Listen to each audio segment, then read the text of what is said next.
What's up, ladies and gentlemen? It's your boy KlasiqueTV in the building, and guess what? If you haven't noticed, I got my new mic, and so far I'm loving the shit out of it. It's amazing. I feel so pro now because I don't know. I just got my headphones on, and it's just like I'm legit. But anyways, this tutorial or this video is not about that. It's a tutorial, but I hear that you want to be a Sprite animator, right? Well, guess what? You've come to the right place. In this tutorial series, I'm going to be straight up, no filler, and straight to the point. No bullshitting, maybe a little comedy. I'm a little awkward sometimes, maybe some whack comedy, but maybe a little funny stuff on the side, but that's pretty much it. So today I just want to show you guys about the basics, like how to set up your animation and set up your background and all that. So what I'm going to go over today is where to find sprites, how to animate sprites, and best of all, the most important part, how to import sprites. Okay, so let's get this party started. All right, so first things first, I'm just going to do like a brief overview on the programs I use, and they are Macromedia Flash 8, Macromedia Fireworks 8, and that's all you need to know for now for this tutorial, because that's all we're going to be using. So first things first, I'm not going to go to Flash yet, but I'm going to show you guys some stuff. So when it comes to sprites, you can find them on these sites. Generally, you can use the Sprite resource, which is a really good site. You know, you could just type in any game or any type of sprite you want, and you can probably find it. It goes anywhere from 3DS games to Wii U, Nintendo 64, anything that has sprites. And they also have a sound website too, but I'm not going to go over that now. I will probably go over that in the next tutorial. But our next site is the Sprite Database. Sprite Database is essentially the same thing as Sprite resource, but there's just some sprites that's only on this site and not on that one, and that comes in handy in case you end up wanting to find something on Sprite Database, but you can't find it, and you come here and then you can find it. That's cool. And this site right here, it's not really, you know, a Sprite site to look for stuff, but they can be found. Like, for example, on my channel, well, not my channel, on my page on DeviantArt, I have this Jago Killer Instinct 2013. This is a custom sprite that I made. There's nothing animated about it, but people usually do a lot of stuff like this. They usually make sprite sheets and upload them. On my old account, The Best Brawler, I actually have a Super Smash Bros. Brawl sandbag sprite that I made from scratch and posted it on there. And if anything, I'll just put that in the link in the description, and you guys can check it out and take it if you want. As long as you credit me, I have no problems with you using it. But anyways, one last site that's good for looking for sprites, it's probably like the most obvious one, would be Google. You know, just type in something you're looking for. It'll probably lead you to one of these sites, but Google will help you. Whoa, I am so sorry. Something in my throat. But anyways, Google will help you find something and maybe lead you to another site you might discover about sprites. But anyways, enough about that. Let's go to Flash. So Flash is the main thing that I use for animation. And in this video, going over backgrounds and all that. So I already did the liberty and went ahead and showed you these layers. So I have my camera. This is FG, foreground, not fighting games. Char, character, you know, whatever, not Charmander. Got my stage, and I got my background. Those are the main layers that you're gonna need to make a good animation. You don't essentially need a foreground, but just for demonstration purposes, I'm gonna show you guys what a background could look like with a foreground. But anyways, I'm not gonna go over anything in depth, but I'm just gonna be like, these are the tools that we have. The main ones you're probably gonna use is a selection tool, free transform, every once in a blue, the rectangle tool or the oval tool. You'll probably use text tool if you want to get into like text in your animations, lasso tool, and probably if you have a tablet, the brush tool. But that's pretty much it for that. We have colors here, and this right here is for your pencil stroke, and this right here is your fill color. And for some reason I have mine on transparent. I don't know how that happened, but anyways, this right here is for your stuff to snap to objects. So say you have a character next to another character and you want their feet to be in the same position on the ground so it looks leveled. It'll snap to where that character's like last pixel is, if that makes sense. But yeah, we have our library here. It should be there, but if you're using any new type of Flash versions or whatever, it might not be here, but it's probably in a similar place. You can like translate anything that I do here for any of the newer Flashes. It's been essentially the same program, but with newer features like forever. But yeah, I have my stuff set up for like align, so I can help align my sprites, and I have my colors here. I can get to some really cool stuff from this. I have my frame rate, which is at 30 frames per second. For sprite animation, I really wouldn't recommend going more unless you want a really super fluid animation, which is cool, but it's already fluid enough at 30. I believe Flash has it at 24 frames per second, maybe 12 at default. Excuse me. Yeah, but 30 frames per second is good. And your stage, which is this Trunks haired colored thing for my DBZ fans, you know what I'm talking about. Yeah, so my stage is actually at 640 by 360 pixels. That is probably one of the lowest resolutions for like the YouTube size for the videos when it comes to the resolution and the player thing, whatever. I don't know what the fuck I'm talking about anymore, but yeah, it fits on YouTube, so there's no black bars on the side. That's what I'm trying to say. But anyways, let's get it popping. We got our sprites right here. So I have a background that I plan to use, and how you use this, as I kind of went ahead and did this and I totally forgot to redo it. But how you use this is you take this wand tool, I'm gonna use it on this color, and you press that, right? So you select it, and then you can press delete, and you could delete it, and the background becomes transparent. So what you can do, if I could Control Z this enough times that it goes back, hopefully. All right, so I'm going to deselect this with the marquee tool. So what you can do is, you see this navy blue color, it selects all of it, right?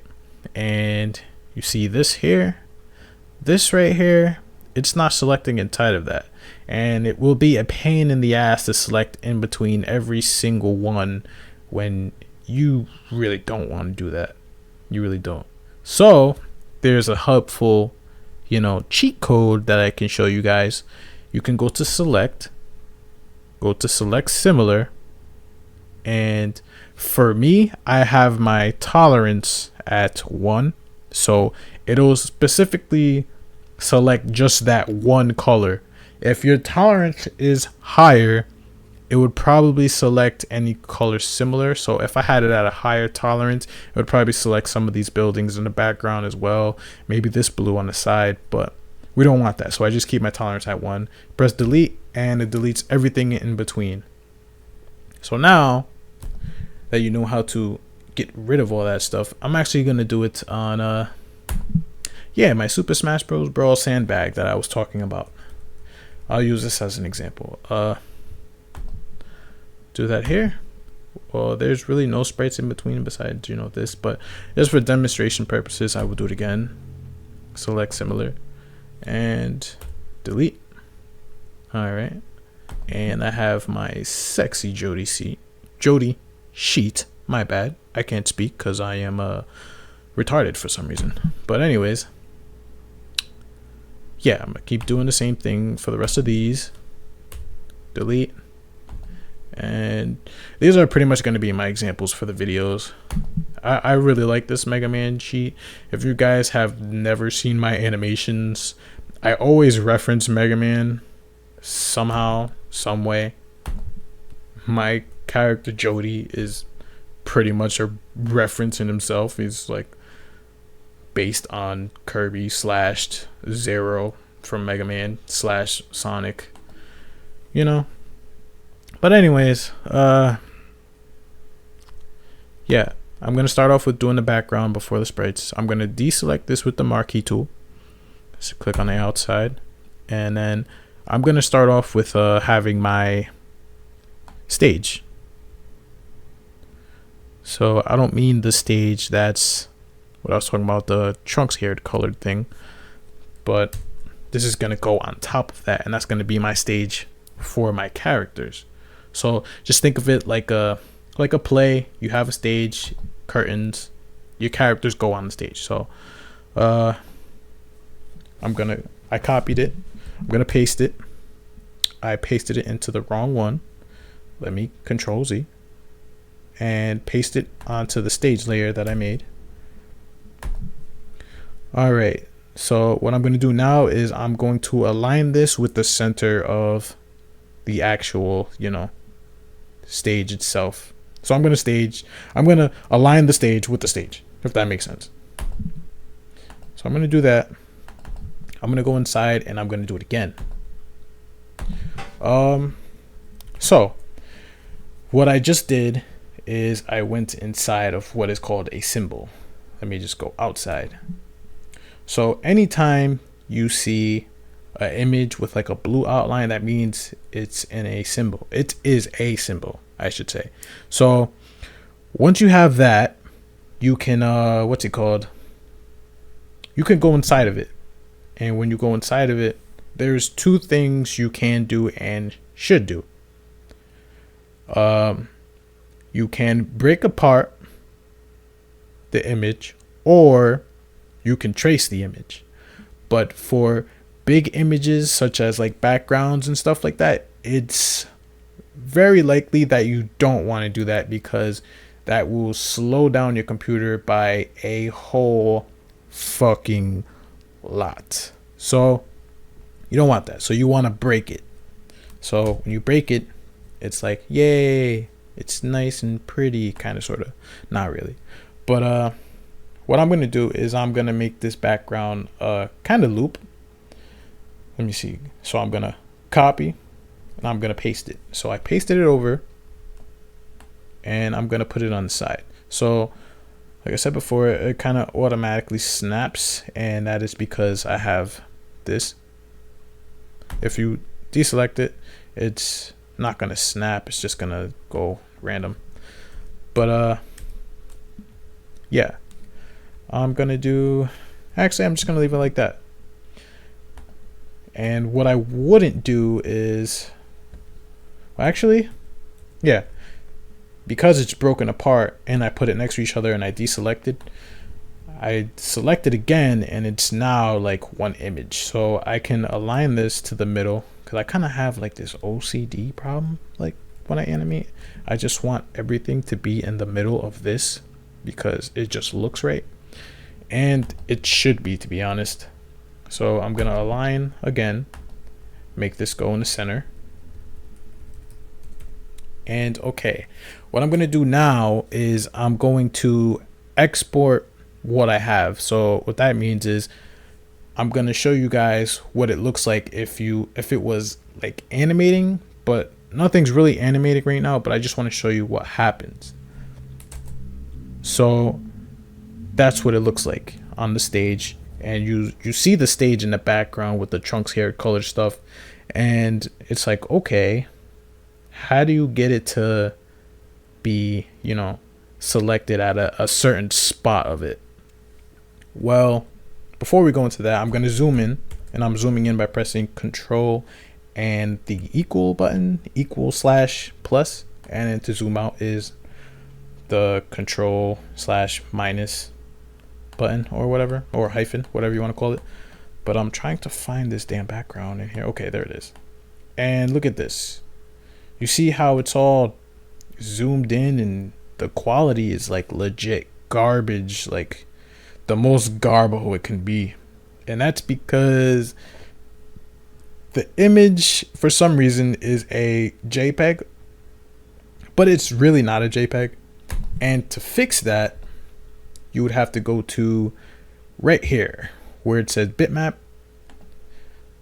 and you double click it and go to compression, and you press that and make it to a PNG/GIF, and just leave it as is.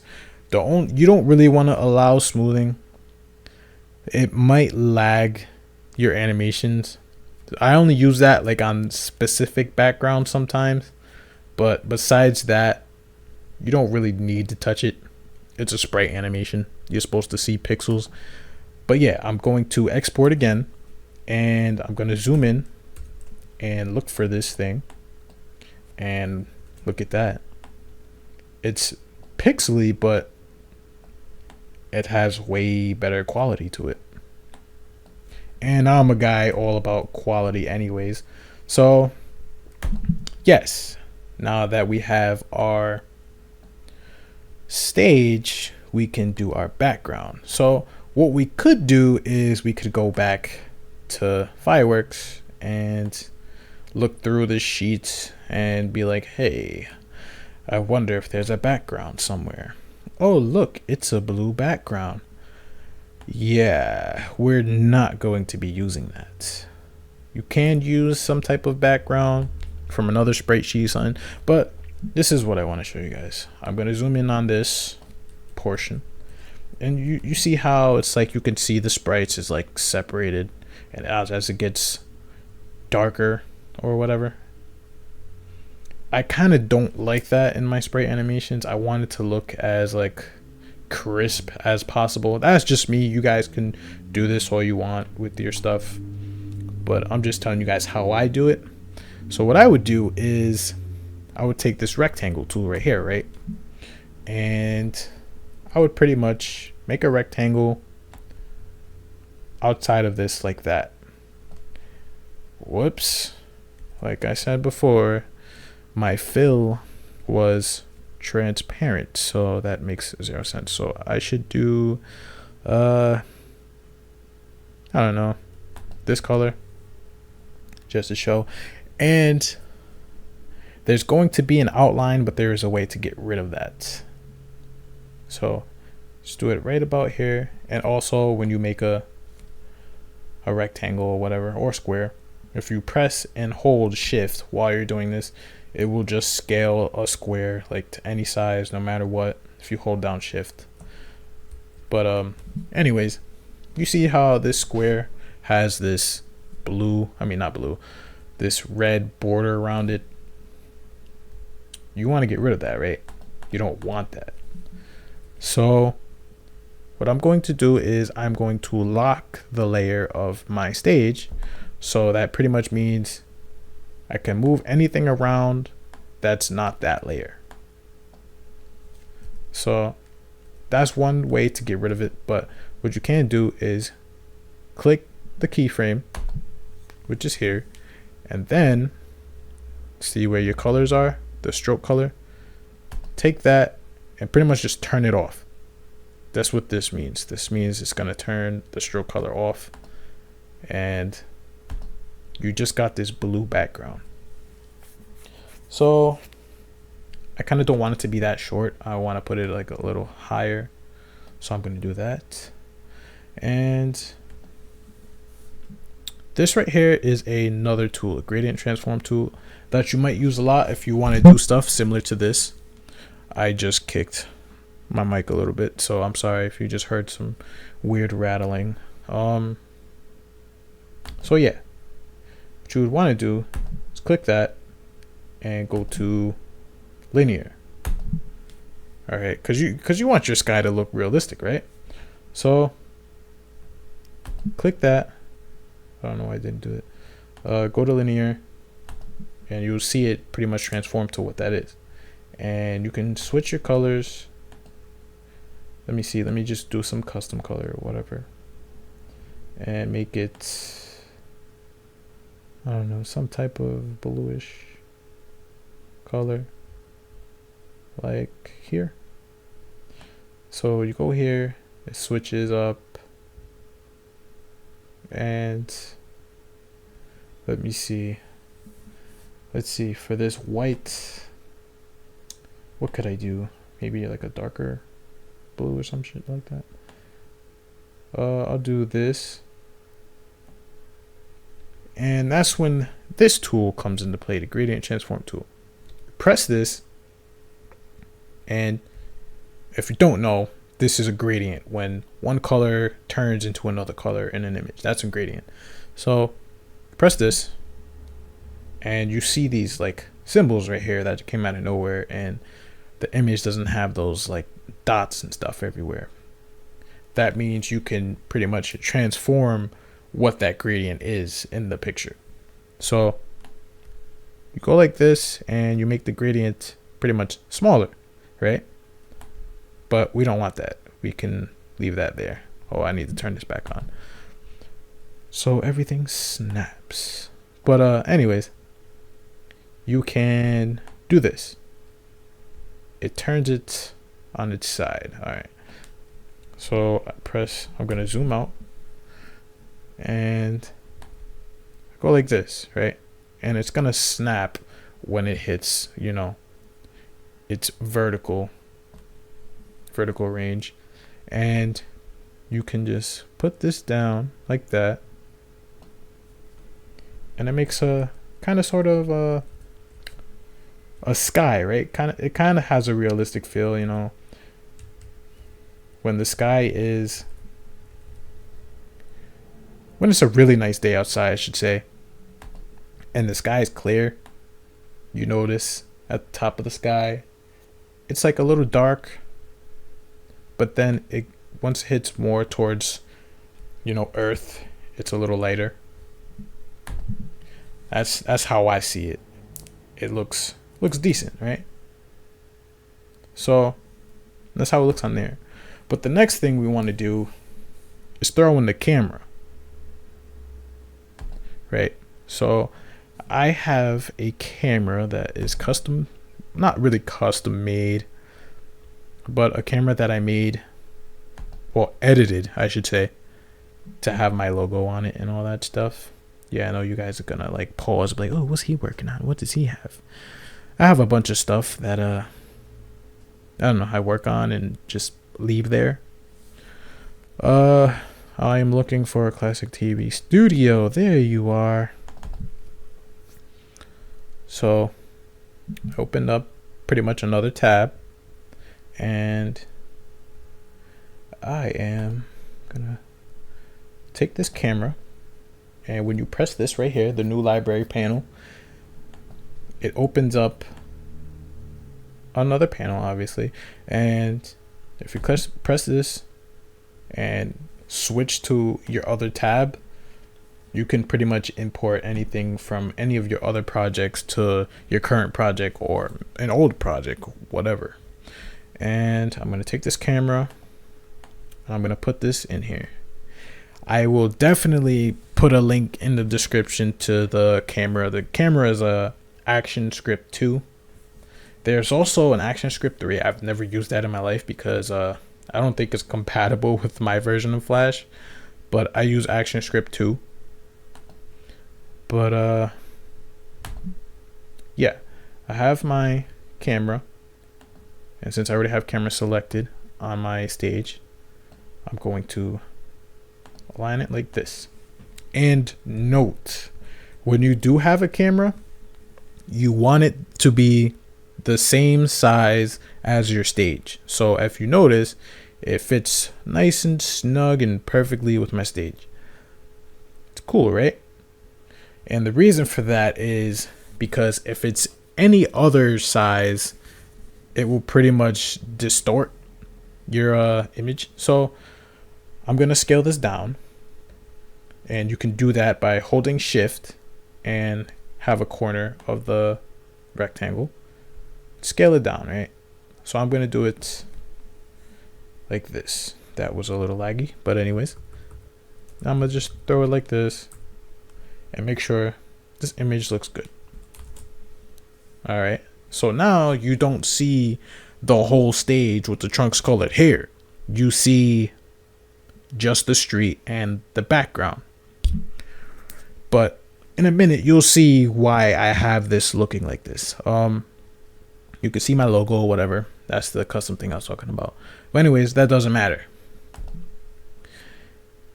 The next thing is, if you do this and you don't scale it, it just move. It's just very sloppy looking. And like, say you're trying to guess, you'll be like this, and it's way off. It kind of, you can't really tell from here, but let me do like a crazy distorted looking thing. It's like that. It just looks weird.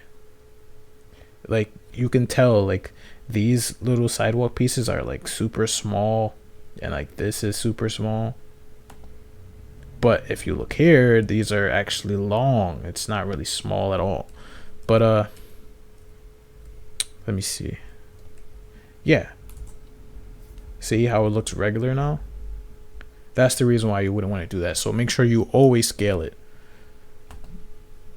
So I'm going to lock this because once you have the camera there, you don't really need to move it unless you're moving it because the character's moving, or you want to do like some advanced stuff like parallaxing, which is something I could talk about in a future video. But let's not get into that. Let's add something for our background. Some other thing. Let me see.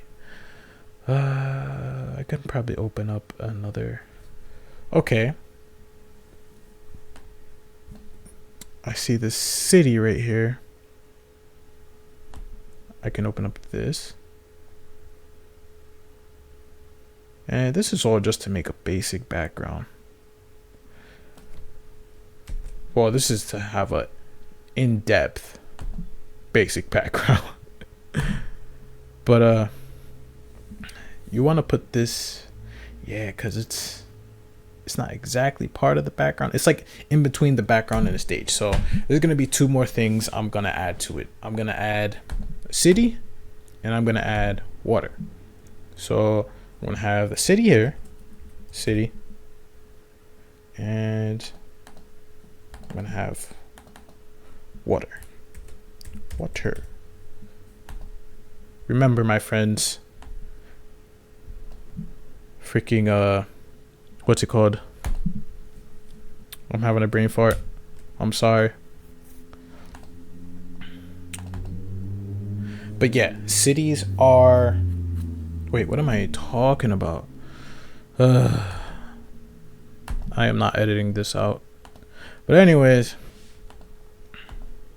you want to do that. I forgot to break the background. So I'm going to have it probably like this. It's going to be a little higher. So like I did before, Control B, break the background. But in this case, it's slightly different because when I did the stage, there was no transparency. So as you can see, there's transparency. The black represents transparency in the image. So what you can do to get rid of that after you break an image is go to this lasso tool and then go down where it has this options and go to magic wand. So you click that, but first I want you to see what I have for the settings. So I just have the threshold for 1 and the smoothing as pixels. And when yours is that, just click this and you'll still see the lasso tool, but once you go over it, well, actually you got to deselect it. I am so sorry. You go over it. Dumbass! Oh wow, it's not even selected. But anyways, you go over it and now you see the magic wand tool, and it's right here, it's selecting all of the transparency. So if you press delete, you get rid of it. And I believe it makes your file size smaller, but for me, I personally don't care about file size because it all goes through other programs and file size is different anyways. I believe there's a little bit of transparency on the top here. Yeah. Delete. But yeah, you want to have depth in your backgrounds. You don't always have to have like super detailed backgrounds like I'm making, but this is just an example. And you guys are probably wondering, okay, I guess I can see what you're doing. So I'm going to go to I'm gonna go to my shit, okay, because that's what I like to name my folders. And I'm gonna go to city backgrounds, and I know that yes, there it is, it's right there. So I'm gonna right click and I'm going to open with and fireworks. So once this happens, I'm gonna do the magic wand tool, and I'm pretty much gonna do what I did before, and I'm going to select similar just in case and delete. I don't really need to do this green over here, but what I'm going to do is I'm going to take this because it's cute. That's why I want to take it. Anyway, just make sure I get this and bam, copy it. And then I'm gonna go to the water layer that I made and I'm going to paste.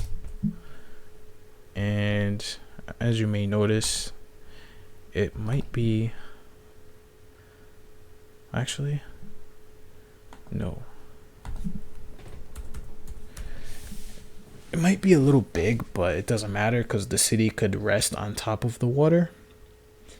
Let me see, Control B. Let me see, copy, paste another one, put it next to it, and once you do that and it snaps, you could leave it alone, deselect it, and then select it again, and it'll be one full image. And then just align that to the middle, and I'm just gonna align this to the middle of the stage. Actually, what I'm thinking about doing is I'm going to lock this real quick, and then I'm going to try to select everything here, and I'm just going to move it all down. Oh, yay. I don't know where my which layers I should put, right? So the water goes behind the stage, but the city has to go on top of it. All right, I know it's kind of confusing. So, all right, that's what the image looks like. So we don't need to worry about the borders because this isn't inside of this right here, which is the camera. You just want to make sure everything in the camera is good, right? So what you can do is, oh yeah, do this thing again, double click, because hold up, before I do that, I'm gonna show you again. it's gonna look garbage. See, the background looks super pixely and JPEG and gross. Compared to this right here, it looks nice. You might not see that much of a difference now, but once I fix it, you will. And that's going to be PNG GIF. Okay. Do it for this one as well. PNG GIF. And do that. Okay. So now that I've done that, let's export it now. It looks way better. Way better. So now it actually looks like, you know, the city's in the background and you have a street which is right next to the water. And I think that's pretty dope. Sorry. Hitting this damn mic all over the place. What else can I do for the backgrounds? So just for demonstration purposes, I think I might end up cutting this video pretty soon, and I'll probably save, you know, importing animating sprites for the next video and add that with sound and some other stuff that I have in mind. Let's get this in there. Get Sandbag's cute ass in there. All right. So I'm gonna put Sandbag right here and paste. So like I mentioned earlier, there is two ways to handle with, you know, importing a sprite. I talked about breaking a sprite, and I also talked about tracing a sprite. So for me personally, what I would do is I would trace a sprite that is like a character that is small enough that it won't lag or slow down your computer, because what happens is when you trace something, it turns into a vector. And what a vector is let me see, I'll show you. Let me get out of this. What a vector is what this circle is right here. So you know how when you go like we just experienced earlier, is when I didn't fix the background to this, it was all JPEGy and gross and ugly, and when you zoom in close, it just looks even more horrible. So with a vector, if you zoom in, you will never see pixels at all. So I just zoomed in as much as I could. You're never gonna see a pixel. It's always gonna be a super straight fine line. So what tracing does is it turns your sprite into that. So all the pixels inside your sprite are all converted into a vector. So I'm gonna go inside this symbol, and I am going to make this. Actually, I'm not gonna make it anything. I'm just gonna trace it. So you go to modify, you go to bitmap, and you go to trace bitmap. All right, and make sure your settings are the same as these. Color threshold is 1. Excuse me, I burp a lot. Anyways, color threshold is 1. Minimum area is 1 pixels. The curve fit is pixels, and corner threshold is normal. Press OK, and it pretty much looks like I just broke it, right? But it's not the same thing. So remember before when I was like, after you break something, you go back to the library and you go to these bitmap thingies, and then you double click it, and then you hit this, and then you change it. Well, I'm not going to do that. I'm not going to change it. I'm just going to leave it like what it is. So I'm going to go back here, and I'm going to put this character somewhere around here. I feel like he's a little, I don't know, does he fit? I feel like he's a little too small, so I'm gonna scale him, but I'm not going to scale him like this or whatever, because that's weird, because it's not right. And I'm not gonna do the hold shift method. There's one other way to scale, and you can do that by pressing Control, Alt, and S. And what I usually like to do is, based on my background, I'll scale my character either to 150 or I'll scale my character to 200. If you scale him to 100, he's gonna stay the same, but you can scale between any number you want from 100 to whatever. You can even scale lower if you want the character smaller, but just for me personally, I usually do 150. I either keep it the same, have it 150, or I put it to 200. So I'm gonna try 150, and it scales them to a little bigger. I'm satisfied with that height. Let me lock this again. I will lock everything so nothing gets touched. And that's one thing you should do, is you should be locking stuff if you have a lot of layers, so you don't accidentally, for example, if the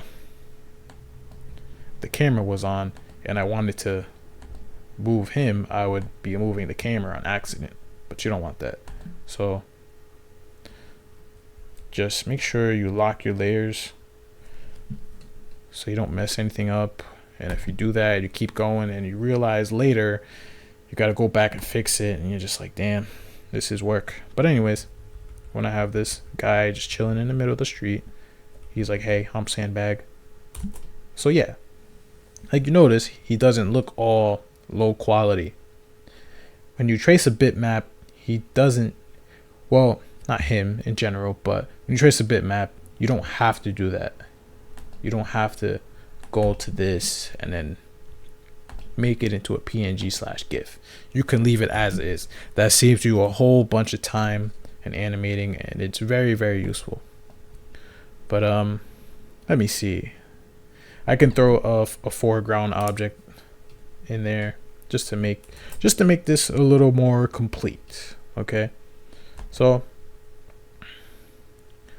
let me see, what can I do? I'm gonna go back here, and what can I use for a foreground object? I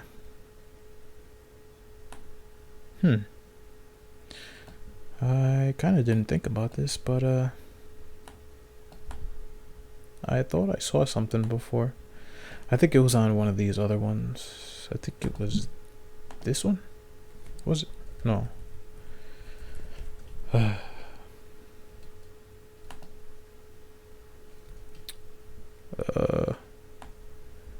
Foreground object, where are you? I would use, okay, whatever, I'll just use like one of these rocks. It's probably not going to make any sense, but I'll use this rock right here. Copy, and I'm gonna paste it. So make sure I click the keyframe, I zoom into it, and go into the symbol, modify, bitmap, trace bitmap, press OK, and everything's good. So I have that. I'll align that to the middle. And I don't think I mentioned this, but you can also move this by pressing the arrow keys on your keyboard. But you can move it even faster by holding shift and then pressing an arrow key. So it like skips. But with foreground stuff, you want to kind of make it big. So in this case, I'm not gonna scale it using Control Alt S. I'm just gonna scale it like this because I don't know exactly how big I want it. But this gives you depth in your videos. So say you have something like this and it's like, oh, there's like a big ass rock in the way. So when you have it like that, it kind of gives you more depth. So it's like you have something in front. You have something in front. You have your stage and your character, and then you have your water, and then you have like the city in the far background.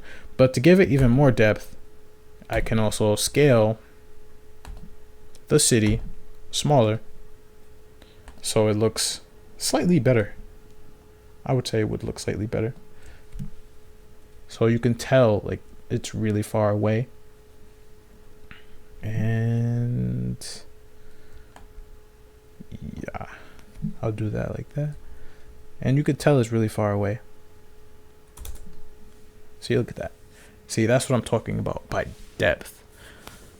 That looks really nice, right? Well, yep, it does. So one other thing I forgot to mention is there's this fireworks object.